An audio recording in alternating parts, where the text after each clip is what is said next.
This is Joy News Prime. I am Emefa Apawu. Up in this edition, sit or not to sit. Former Minority Leader Haruna Idrisu stirs controversy as he refuses to take new seats allocated to him by the new minority leadership and ends up sitting with the NPP majority side. I told them that Ronald Konezada is senior by age, senior even to this house. I would not fit into his chair as somebody who is well trained from home. Majority Chief Whip has been wading into the controversy. We have details of that. In terms of crossing carpet, positioning, the intention. If you look at the law, it's about the intention, the mens rea, the intention. His intention was not to cross carpet. Plus, exclusive details of where exactly Haruna Idrisu is expected to sit. Also, government imposes total ban on the carrying of arms and ammunition in the Boko enclave following renewed clashes that left 5 dead less than 48 hours after Regional Security Council met feuding factions in the age-old conflict. We're live in the community to bring you the very latest, as over 70 pregnant mothers reported dead in the last 2 years because of the absence of qualified health workers. Also in this bulletin, we'll tell you the story of an 81-year-old retired medical doctor who risks not being able to undergo dialysis if government is unable to pay back his bond investments. Soon, I'll start dialysis, and I need my money for it. And it's time to dig in once again. Many thanks for joining us. And former Minority Leader Haruna Idrisu says he cannot accept the new seat allocated to him in Parliament because it belongs to his senior colleagues, Collins Dauda. Since he was removed as leader, his seat in the House has been taken over by his successor, Dr. Ato Forson. Haruna Idrisu was also asked to take over the seat of MP for Esutifi South, Collins Dauda, but has refused. Parliamentary Affairs correspondent Kwekwa Sante has the rest of the story. Since he was removed as minority leader, Thursday's sitting was the first time Haruna Idrisu was participating in deliberations on the floor of the House. He did so not sitting with his NDC colleagues, but on the NPP side of the House. So, Mr. Speaker, forgive me that I have to assume your chair. There was whether I should take over from Honorable Collins Dauda or not. And I've told them that Honorable Collins Dauda is senior by age, senior even to this house. I would not fit into his chair as somebody who is well trained from home. So any other chair, Mr. Speaker, acceptable to me. I'm still the elected member of Parliament for Tamarisa. I thank you. The initial seat given to Haruna Idrisu following his removal was the seat of Collins Dauda, just beside former leader Cletus Avoka. Joy News sources say Collins Dauda has refused to give up this seat. Majority Chief Whip Frank Anodon says this new controversy is untidy and must be resolved. Well, it's one thing for him to have said that. It's another thing for leadership to engage. I think they should do it quickly. The more it festers on, it could create problems. So I'll try and talk to Kwame. If there are things that you should be able to do, the timing is of essence. They have to do it quickly. But I'm saying that he sought permission publicly. This is not an issue we should drag. I take a cue from what you are saying, that the positioning, especially for Honorable Haruna Idrisu, they should discuss it. And I'm saying this carefully. I am trying to create any bad blood between the current leadership and the previous. I think it's just fair. So and it has to be quick, But has Haruna Idrisu crossed carpet when he sat with the majority? In terms of crossing carpet, positioning, the intention. If you look at the law, it's about the intention, the mens rea, the intention. His intention was not to cross carpet. And he said it. He said it openly that, Mr. Speaker, I have to speak from your position. Crossing the variable, which is like the litmus test in drawing a conclusion on this, is the intention. Check the law. It's about the intention. There was no intention to cross carpet. So, ab initio is dismissed, and you have to dismiss that. It appears some persons within the minority are not too pleased with what happened on the floor today. Indeed, a source tells me that prior to today's sitting, the controversy surrounding whether or not Haruna Idrisu should take the seat of Collins Dauda had been resolved. And now, Haruna Idrisu is expected to take the seat of Rashid Palpo, where he actually sat today when he came to the floor before heading to sit at the first Deputy Speaker's chair. It appears some of these controversies may linger on as the minority tried to paper over the cracks that have shown up since that reshuffle in the minority leadership. Reporting for Joy News, Kweku Asante, Parliament House, Accra. Interesting happenings in Parliament. We'll be watching that and bring you more. But let me take you to the Upper East region now, where there's a total ban on carrying of arms and ammunition in the Boko enclave. That's not all. The Interior Ministry, in an executive instrument, has renewed the curfew hours imposed on the Boko municipality and its environs from 8 p.m. to 5 a.m. until further notice. Well, this follows the latest clashes that left 5 people dead. Police say in the last 3 days, at least 10 people have been shot and 6 deaths recorded. The others are receiving treatment in the hospital. Upper East Regional Minister Stephen Yakubu, who confirmed to Joy News, said the development has left the town in a state of emergency. Currently, what we are doing at Westside is to calm things down and for us to have peace. Yesterday, we here during the night, they were also fighting also. And some people have passed on. Our understanding is that officially about 2, but people are telling us 4, so we are checking to make sure to know the numbers. But this is what is happening. Boko is very charged as we speak now, and we have informed our security services to see what they can do to bring calm to the place. I'm sure you have some initial report as to what could have led to this fresh fighting last night that you're talking about. Yes, after we had left, one person was killed, and that was on that very Monday. And then the following day, 2 people were also killed. I am sure it's because of this that is led to the killings, and now Boko is fully charged. And per the reports that you're getting, we are mentioning 5. How many persons exactly from these fresh killings that we are talking about, how many persons exactly have lost their lives, you'd say? Well, for now, what I know officially is 2. But as I said, I am hearing 4. But officially, we deal with official numbers. If I say official numbers, what the police know, these are the information that I'm giving you. It's rather disturbing to hear you say Boko is currently charged. What exactly then are we doing about the situation to calm tempers?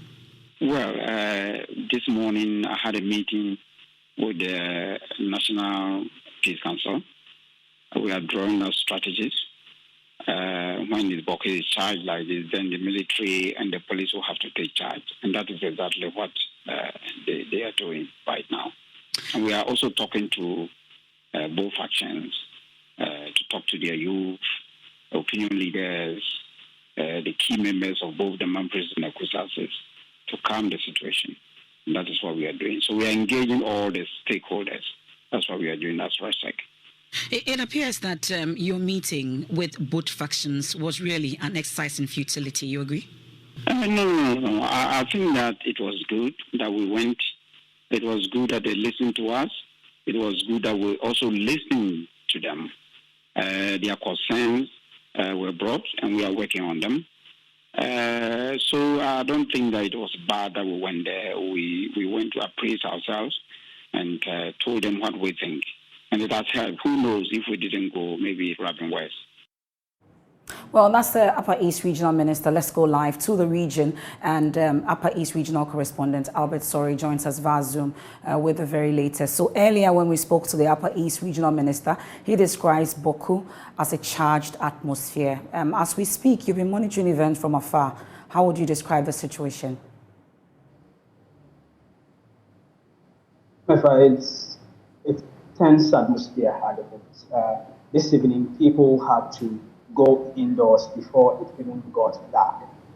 From the reports we are getting, the Senating suburb and then the Sabon suburb where the recent shootings, some of them took place, they had to go indoors. Remember that these recent shootings, from what we are learning, may just be as a result of reprisals from the shooting of Monday evening after Rexed had left.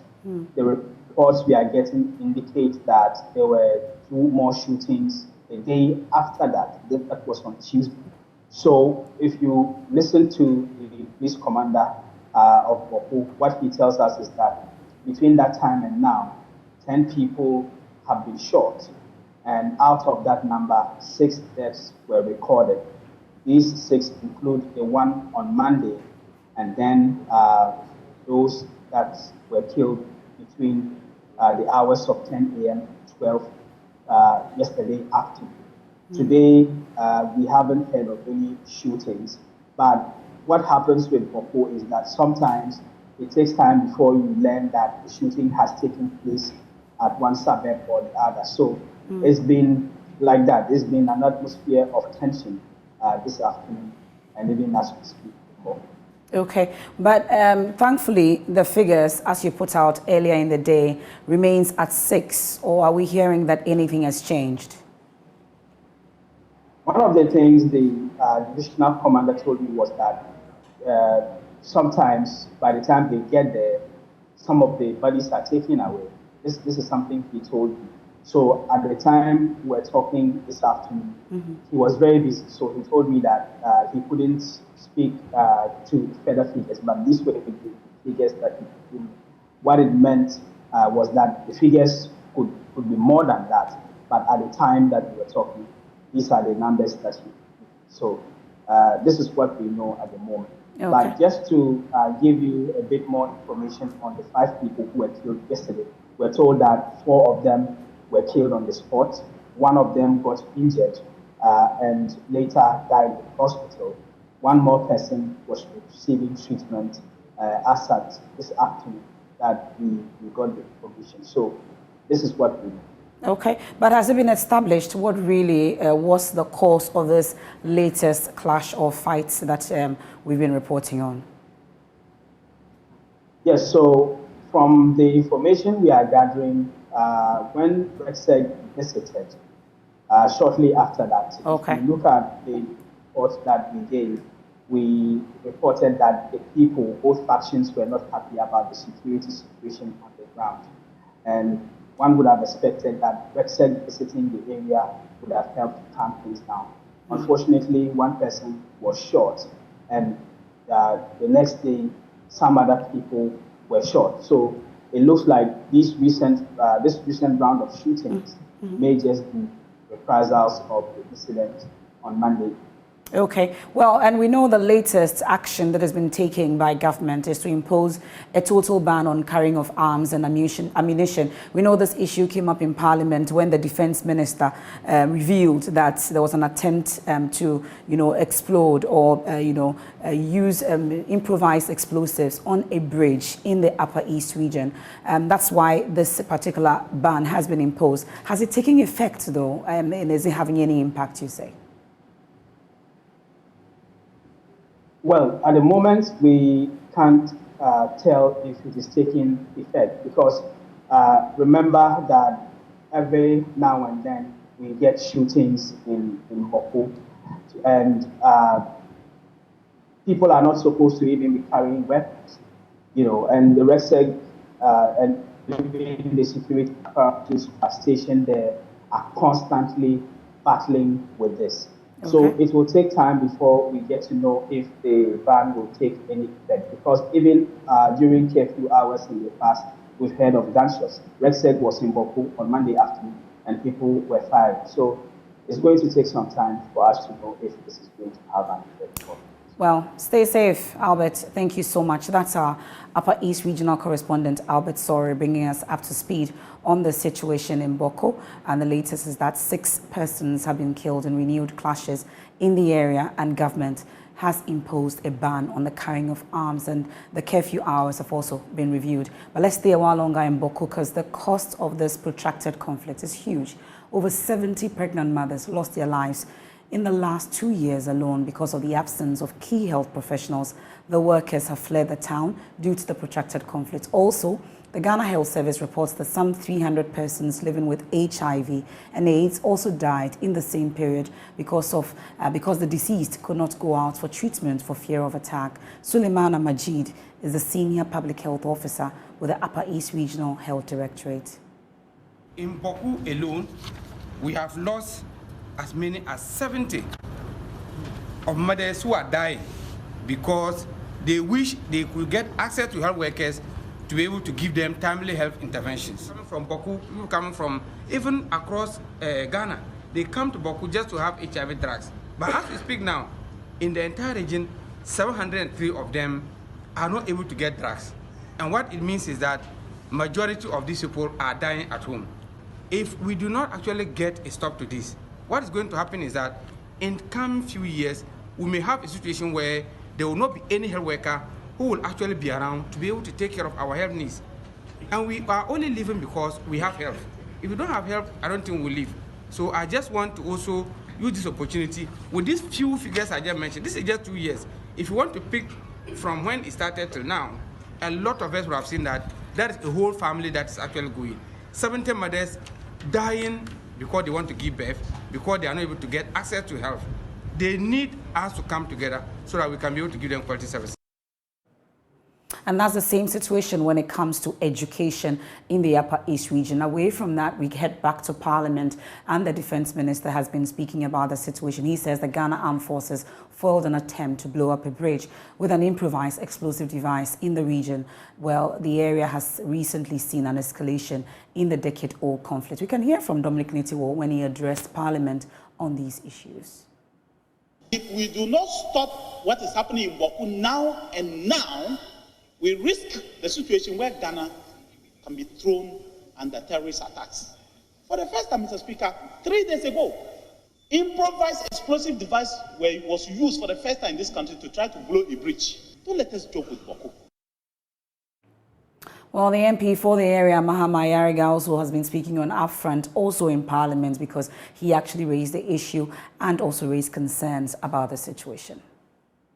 The Northern Command in Tamale, and they did mention this explosion thing to me. I saw the pictures of what they claim were attempts to blow a bridge. I really don't know why anybody would blow the bridge, but they told me that the youth in that area wanted to blow the bridge because that is the bridge that they used to cross with the armor cars to come and harass them. So I said, well, I will investigate and get back to you. Well, the Ghana Catholic Bishops' Conference has a statement on the development in Boku. Amongst others, they have raised particular concerns about what exactly is happening in Boku and hoping that the situation would be resolved and that proper things and the situation will change. So he mentions that we, the members of the Ghana Catholic Bishops' Conference, are saddened by recent developments in Boku leading to the death of 15 people and other people sustaining varied degrees of injuries. We are deeply concerned about the deteriorating security situation in the area. We have keenly followed and monitored over the years the protracted conflict between the Kusasis and Mampusis that has resulted in the loss of precious lives and the wanton destruction of property. While this lingering conflict is gradually turning Boku into a ghost town. It goes on to say, we wish to reiterate our appeal to government as a matter of urgency to use all the resources at its disposal to ensure that the lasting solution is found to this protracted conflict. Portions of it also read, this influx could become a breeding ground for the infiltration of terrorist groups operating in neighboring countries. We call on government and most especially state institutions mandated to deal with migrants and displaced people to step up their humanitarian response to the situation in and around Boku to avert further suffering inflicted on the population of the area. And that's the statement from the Catholic Bishops' Conference on the development in Boku. Now, away from that, Chairman of Public Accounts Committee, Dr. James Klucha-Veggie, has said that the Auditor General must disregard an advice from the Attorney General to unpublish his recent report on COVID-19 expenditure. The Attorney General, Godfrey Yeboadame, argues that publishing the report ahead of its scrutiny by Parliament or a committee of it is unconstitutional. But Dr. Veggie says this position has no basis in law and must not be adhered to. First of all, I think I disagree completely with the Attorney General. The question I ask is that why this COVID-19 report, for which he's asking the Auditor General to unpublish it, okay? Why didn't he do same with the previous reports? the normal MDA report, the public board report, the assembly's report, all those things, as soon as the Auditor General submits the report to Parliament, he publishes them. So why is it saying that this one, he should unpublish it? Why is the Attorney General asking him to unpublish it? Is he advising the Auditor General to violate the law that we have passed for ourselves as a country? I completely disagree with the Attorney General. Now it's public document. Even if the Auditor General goes ahead to unpublish it, the report is in the public domain already. And nothing prevents Ghanaians from passing comment on the content of that report. Advice is given.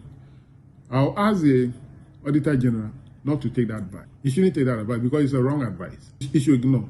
Because if he unpublishes it, people may take him to court based on the law. He's just fulfilling the requirement of the law. If that lacuna is something that to be corrected. Well, according to former Deputy Minority Leader, the Attorney General's insistence may be due to the rot exposed, which is causing the government some form of embarrassment. Well, if there is something untoward in that report, then he feels embarrassed or they feel embarrassed. But if the report is clean, if what they have done is clean, I don't think why they should be worried. So by taking this action, then I think that there is something fishy in that report. My suspicion is that there is something fishy in that report. I think that discussion on the report in the public domain will not augur well for the government. That is why they are doing that. In any case, the report will come to Public Accounts Committee. The report has been published. It has been issued.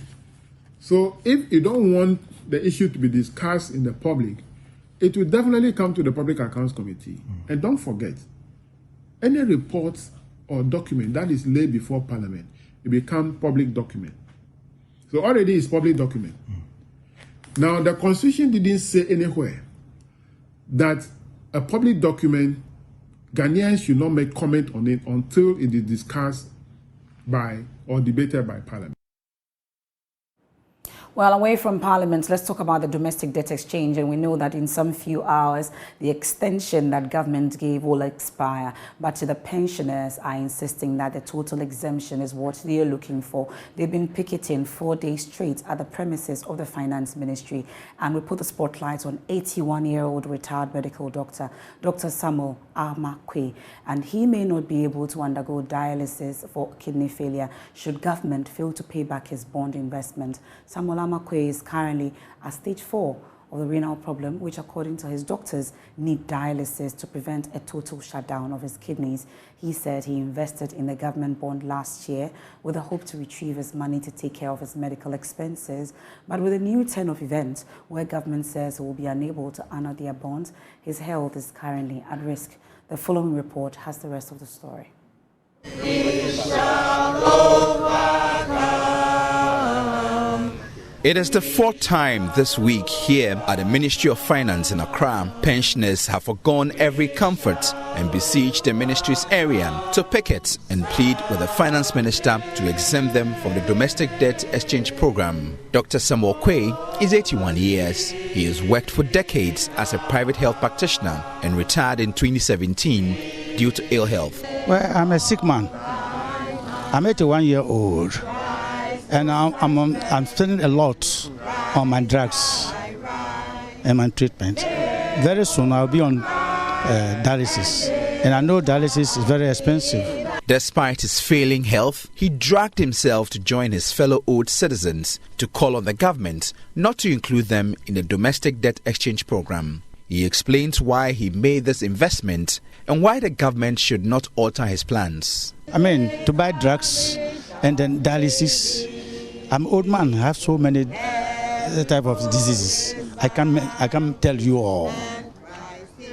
But I spend a lot on drugs. And very soon, I'll start dialysis. And I need my money for it. That's why I'm waiting when the September comes, when I collect my money, I will start the dialysis. The Finance Minister, Kenneth Oriata, however, maintains that the economy will collapse if pensioners fail to sacrifice for the state. The challenge that we have is that we have an economic crisis. we do have an economic crisis. And I think if people truly want the elongated bonds, that's easier to do. It's less burden on us. But the convener of the group, Dr. Edu Anani-Ntwi, says they have given their all and have nothing more to give. If you had left the able-bodied people to go by saying that I'm protecting your pension life and therefore I won't touch this so that when you go home you don't suffer, it doesn't make sense to me that you say, as for those who are there, they should suffer. Why would you do that? If you are protecting the unborn child, do you push the child that you have already given birth to the gutter so that he dies? Dr. Samuel Quay says government's failure to pay his bond, which matures in September 2023, will mean nothing but death. No investment. No investment. Because it's useless, I think. It's useless to invest now. My own money, and somebody will sit on it. Why?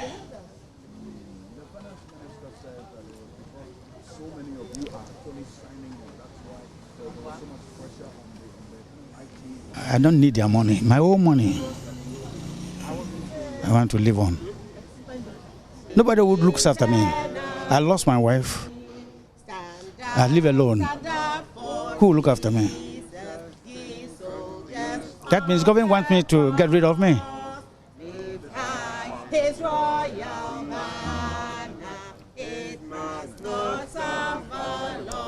For now, these retired citizens who have rendered varied services to the state, including lending their last cedis towards the development of the country, insist they will never stop picketing until they are totally exempted. James Kwesi Aveji's report read to you. Well, we know that in some few hours, the second restated domestic debt exchange will expire, and the Ghana Medical Association have been raising some concern because there are hints that pension funds may be attached going forward. But they, according to a statement that they've issued a while ago, they have a position on this second amended and restated exchange program. And for them, the Ghana Medical Association has noted with concern the attempt to classify only funds regulated by the NPRA as pension funds in the second, amended and restated program. For them, the GMA's pension fund was set up in 2002 to augment the meager pensions medical doctors receive on retirement. It is set up an operation that's preceded the coming into force of the National Pensions Act and the subsequent implementation of the three-tier pension scheme in 2010. So it's important to know that the GMA's pension fund has served as one of the tools to attract more doctors to stay and serve in Ghana, despite the paltry salaries and pensions they receive. It has since its inception operated as a pension fund with benefits paid out only upon retirement as per the trust deed. So no withdrawal is permitted before retirement. And it concludes by saying that it is also instructive to know that the GMA's pension fund does not give loans or overdrafts. From the foregoing, the GMA's pension fund is and it still operates as a pension fund for doctors in Ghana. So per the agreement between the government of Ghana and organized labor, of which the GMA is a member, signed on Thursday, 22nd December 2022, with the Minister of Finance, Mr. Ken Ofori-Atta, and the Employment Minister, executing same on behalf of government, and Dr. Anthony Ba, Secretary General of the TUC. On behalf, they've been quoting portions of that. The state's government has decided to grant exemption to all pension funds in the DDE program, making reference to that. And it concludes by saying, on the second page of that statement, that they would not want the government to attach it in any way. It says, in line with this, the GMA's pension fund is duly exempted and does not fall under the current DDE program. GMA takes this opportunity to strongly caution the Ministry of Finance and Government, for that matter, and in no uncertain terms, that any attempt to reclassify the GMA's pension fund as something other than a pension fund and place same under the DDE program shall be resisted fiercely, with every drastic action that will certainly disrupt the industrial harmony nationwide. So that's the statement signed by the President and the General Secretary of the Ghana Medical Association This is Joy News Prime. We'll take a quick break. When we return, we'll bring you more stories. Please stay.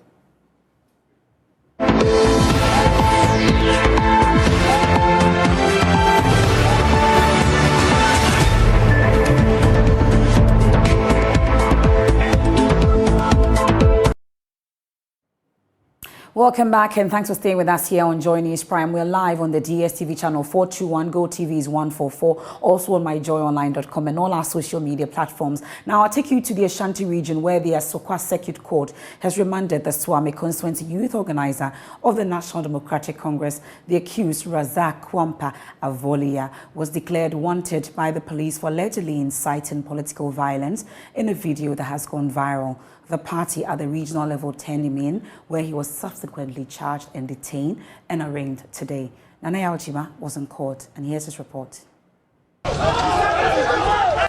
accused appeared in court amidst cheers and chants of party songs by supporters of the NDC who massed up at the court on Thursday.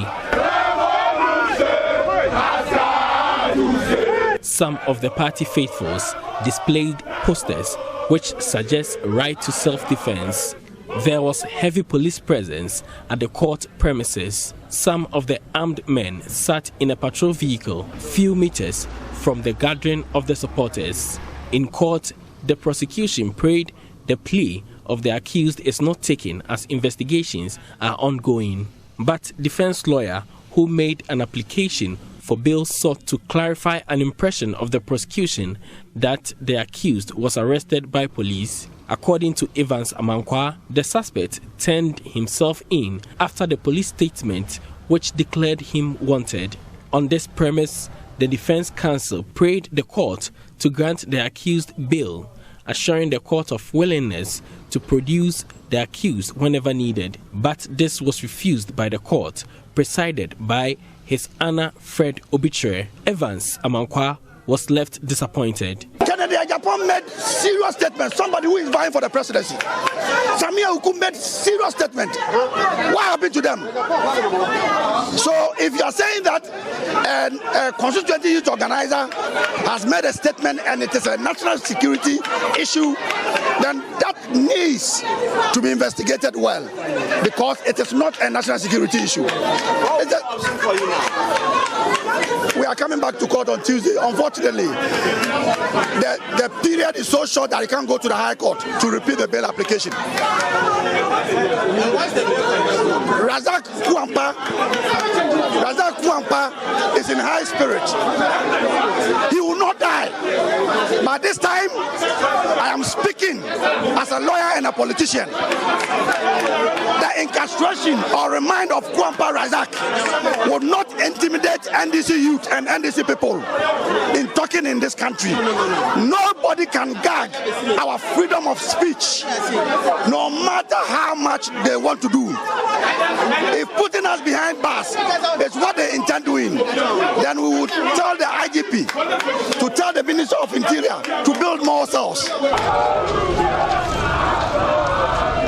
So some supporters of the NDC who massed up in front of the court premises today are unhappy with the court's decision to remand the accused into police custody.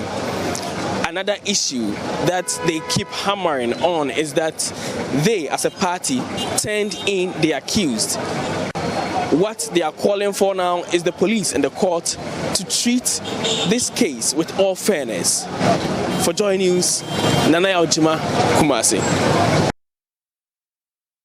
From the Ashanti region, I'll take you to the easting, and Amma Bedu, a nursing mother at Wese in the Kwewu West municipality of the region, has cut off the fingers of her 5-year-old nephew for allegedly attempting to steal fish from her soup. Eyewitnesses say, but for Amma being a nursing mother with a 3-week-old baby, the community would have taken the law into their own hands. Some residents of Wese have been speaking to Adum News. I must warn you about the sensitive nature of the videos you're about to watch.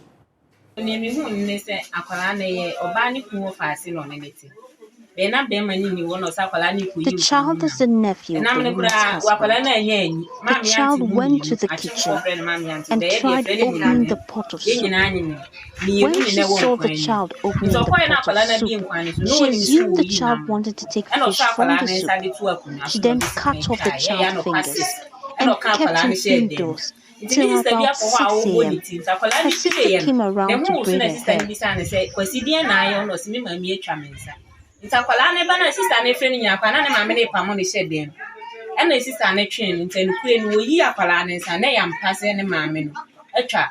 was when she noticed that the child's fingers had been cut off.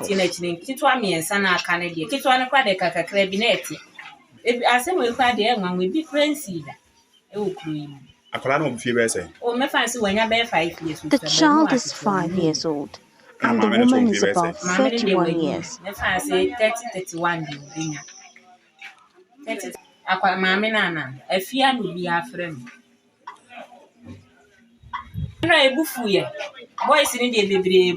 Everyone was upset when they heard the news.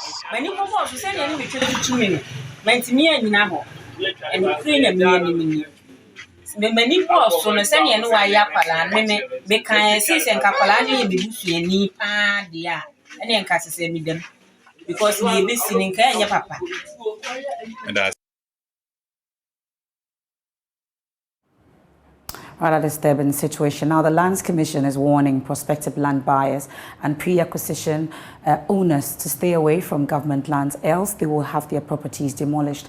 The warning comes at a time the Commission has engaged a private agent with the assistance of the police to embark on a demolition exercise in the Greater Accra region to reclaim state lands that have been encroached.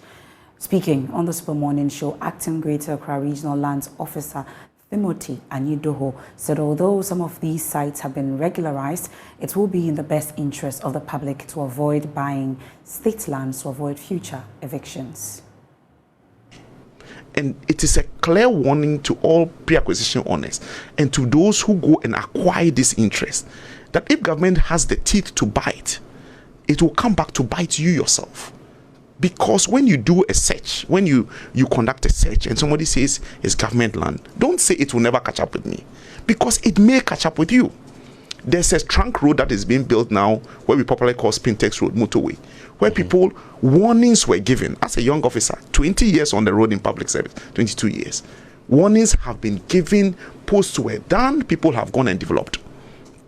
Today that road is being built and they are taking efforts to demolish, and people are coming to cry foul when warnings upon warnings upon warnings have been given. And therefore, let people be advised through this conversation that when you do a search and you see government land in an area, don't assume that what government doesn't need it or they will never come here. If government is magnanimous enough to decide to regularize, but sometimes you give them a chance to regularize. Yes, that's what I'm saying. Like, I mean, people have raised concern about the Ramsar site in Sakmono, for instance. We've not regularized Ramsar site, but you've held on. Well, that's a decision that is being taken to be able to enforce, like we did with the Bible says you don't know the time or the hour that the Lord will come. Yeah, so they themselves should be advised by that. You started demolitions. They themselves should be advised. Notices are there. They should know that they are in the wrong zone. If the decision is taken today to demolish, it will be demolished. That risk. So sometimes people stubbornly go on assuming government doesn't have the teeth to bite, even in respective of various warnings that will be given. But government hasn't shown that it has the teeth. It's beginning to show it. And those in Mempasem will tell you. Those in other areas will tell you that, look, when government bears its teeth, there's no way you will not feel the wrath. So government land remains government land. Well, traders at Dom Kwabinya and Taifa Markets won the chief executive of Ga East Municipal Assembly, Kaki Man, dismissed. The traders at a news conference announced the MC of sidelining them and prioritizing personal interests over the development of the market, which raking a lot of revenue for the assembly.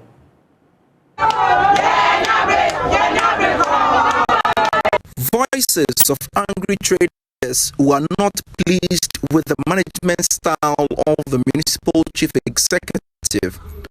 Vicentia Lamte is a level 300 student and helps a mother sell in the market. She's of the opinion the MCE does not have respect for the traders and thus does not work in their interest. We have met here this morning to register our displeasure and grievance about the maltreatment, oppression, and disrespectful treatment meted on us by the Ghana East MCE, Honorable Kakiman. Instead of the concentration of bringing morning to register our displeasure and grievance about the maltreatment, oppression, and disrespectful treatment meted on us by the Ghana East MCE, Honorable Kakiman.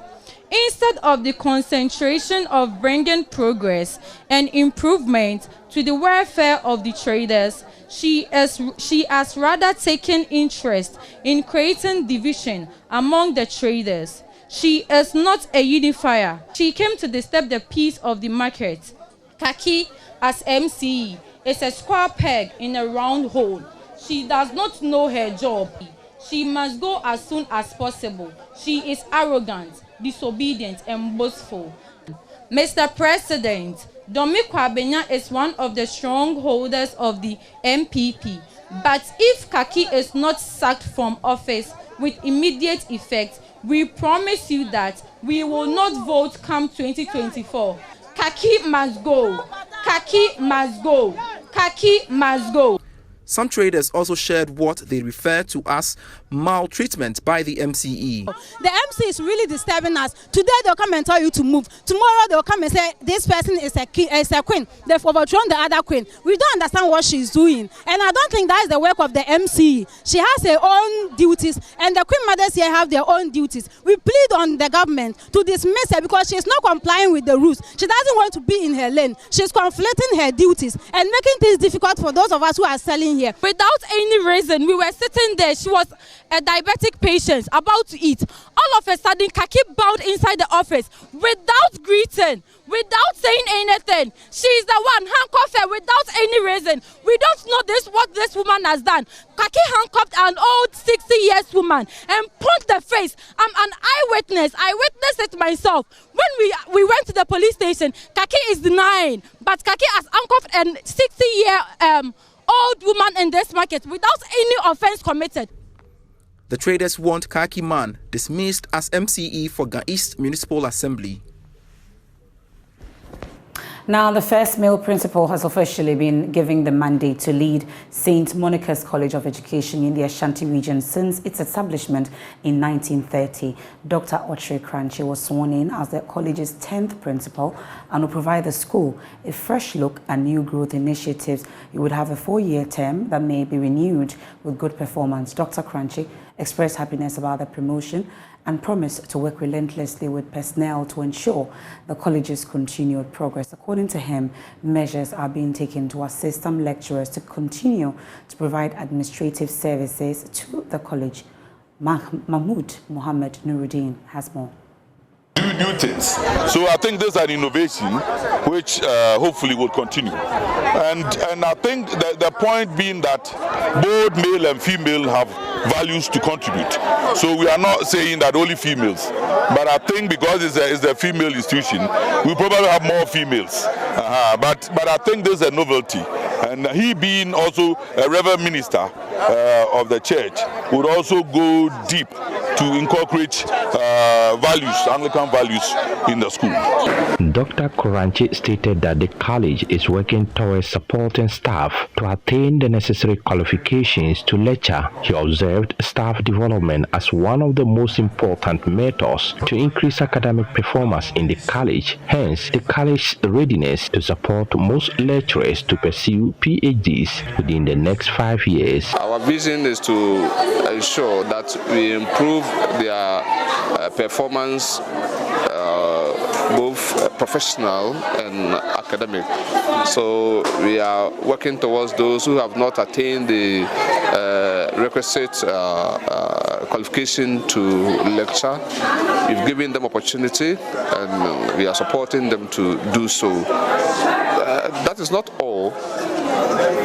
if you have MPhil, you are supposed to have your PhD. And it's amazing to say that today it's only myself and my brother, Dr. Simon, who are PhD holders here. We've given opportunity to as many as possible, and they have enrolled.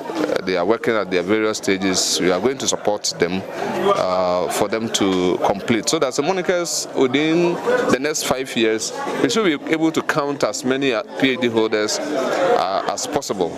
The chairman of the college governing council, Most Reverend Cyril Ben Smith, encouraged the new principal to work closely with the staff to ensure further academic improvement in the college. My good will message would be to encourage him not to rest on his oars, and not to rest and say, oh, I've done enough. The sky is the limit. And interestingly, whatever you are doing is not the beginning, it's the end. So you have to ensure yourself against the end. And sometimes you might be, when you get into a position after a few years, you become a bit complacent. And so I want to encourage him not to be complacent, to move forward. Every new day is opportunity to do a new thing. So I will encourage him. After 4 years, he has a 4-year term.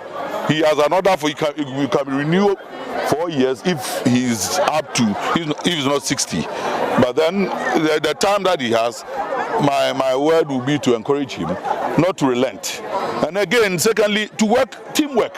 And I know he's good at that. Teamwork with your staff is 100%. Without staff, principal alone has nothing to do, can do nothing.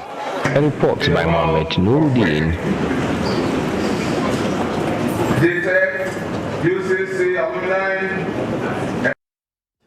Welcome back to Joy News Prime, and it's time for Showbiz with Becky, and she's in the studios. Becky, how are you doing? Hello, I'm okay. It's good to see you. Okay, why are you laughing? No, nothing. It's just good to see you. You know how you always make me happy. Aww. What are we talking about tonight? Aww, you're so cute. Well, let's talk about the creative arts industry, and it's good news for them because a policy framework is in the works by the Creative Arts Agency to establish a creative arts curriculum for study under Ghana's education sector. CEO of the agency, Jan Kroma Kufado, says the framework, once concluded, will be forwarded to Parliament for deliberations and subsequent approval.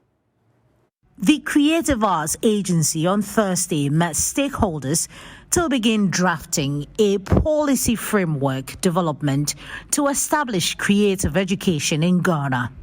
This framework, according to the agency, if approved, will be included in the educational curriculum across the country. Concentrate on the arts, appreciation, arts education as a totality.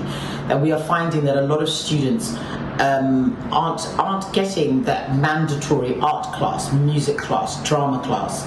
The classes that were throughout history and throughout time have given critical thinking, have given stress relief, art education, art appreciation, and have also birthed artists. It always is told to you to learn it as early as possible. If you're an Olympic swimmer, if you're a footballer, if you're a scientist, you are taught that to grasp it as early on as possible.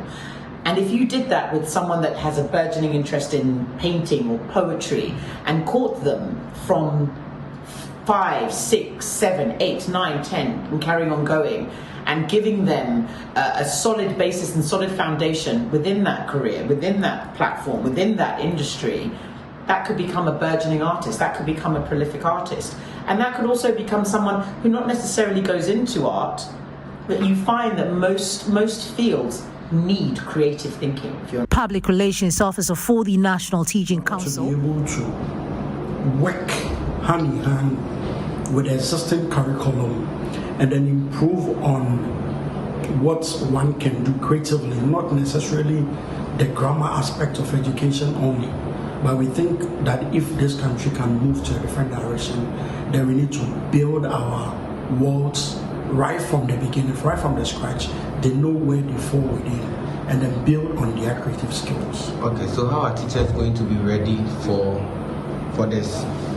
Yeah, it's a new thing introduced, and so what we are even discussing now, we want to now even fuse it into the training system of the teacher. And so right from the training of the teacher knows that we have to build the creativity of the pupil or the learner. The Creative Education Policy Framework will make students think in creative ways from the basic level to the tertiary and will equip students with creative skills for solving issues. Nicholas Eko Yamo's report for Joy News. Well, good news for the creative industry, and we're looking forward to this bill. I'm sure you will enroll. Yeah, of course. We'll all enroll. My children will. The children. Yes, will. yes, yes. It might be too late for me. No, hey, it's never too late, my dear. Yeah. So for Throwback Thursday today, Emefa, the television landscape in Ghana has been graced with many TV shows in the past that got Ghanaians glued to their TV screens to catch up the next episode to see how the story unfolded itself. This evening, we're throwing back on one of such shows, Tentacles.